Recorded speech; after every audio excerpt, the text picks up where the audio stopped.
Welcome back friends. तो हमने यहाँ एक एयर लेयरिंग के बाद एक प्लांट को लगा दिया था, पाउडर पफ या कोलिएंड्रा भी बोलते हैं।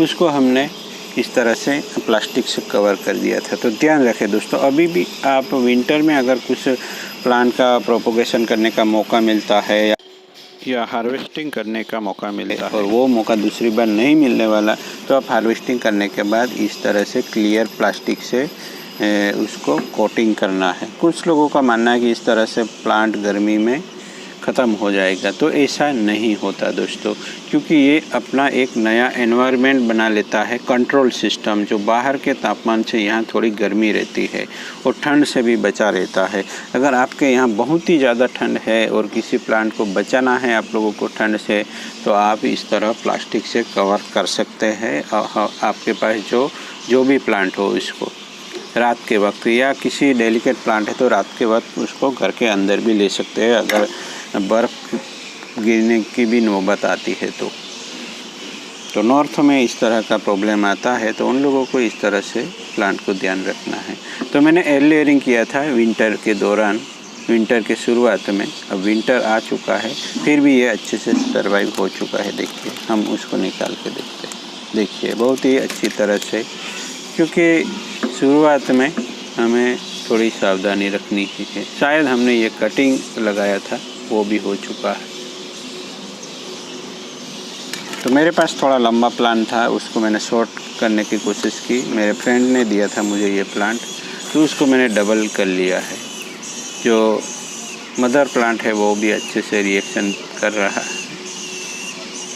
तो आई होप कि हम आने वाले सीज़न में इस प्लांट को अच्छे से स्टाइल कर पाएंगे और एक छोटा सा प्लांट बनाने की कोशिश करेंगे। उसके जो फ्लावरिंग होते हैं बहुत ही मज़ेदार होते हैं दोस्तों।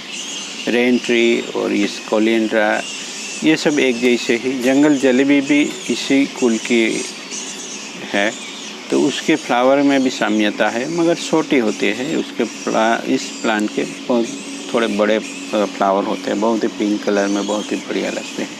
तो बोनसाई के लिए ये बहुत ही बढ़िया प्लांट है, नर्सरी से मिल जाता है, तो आप परचेज़ कर सकते हैं। और परचेज़ करने के बाद भी आप अभी अगर विंटर में कुछ प्लांट लेते हैं तो उसको वाटर ट्रे में रखना है, या उसी बैग के साथ आप इस तरह के किसी बड़े गमले में आप उसको रख सकते हैं। तो विंटर के दौरान अगर आप प्लांट लेते हैं तो उसको रिपोर्ट नहीं करना है, ध्यान में रखें। रिपोर्ट करेंगे तो रूट सिस्टम डिस्टर्ब हो जाएगा। तो आप लोग ऐसे प्लांट को जो प्लास्टिक के साथ आया है, उसी प्लास्टिक को साबुत कुछ किए बिना ही उसको बड़े पॉट में रख दें, जिससे कुछ प्लांट के रूट एस्केप होंगे और वो ग्रो करेगा, नहीं तो वो जा सकता है। अगर प्लास्टिक को ऐसे ही रख दिया तो प्लास्टिक में बहुत ज़्यादा होल्स होते हैं, जिससे हम वाटरिंग करेंगे वो पानी निकल जाता है, प्लांट के रूट बॉल को नहीं मिलता। इसलिए उसको हमें वाटर ट्रे में रख के, सेलो ट्रे मिलती है, उसको पूरा पॉट को वाटर ट्रे में रख लेना है और उस ट्रे में पानी देना है, जिससे वो अपने आप सेल्फ वाटरिंग करता रहेगा। तो चलिए दोस्तों, मिलते हैं एक नए टॉपिक के साथ। Thank you for watching.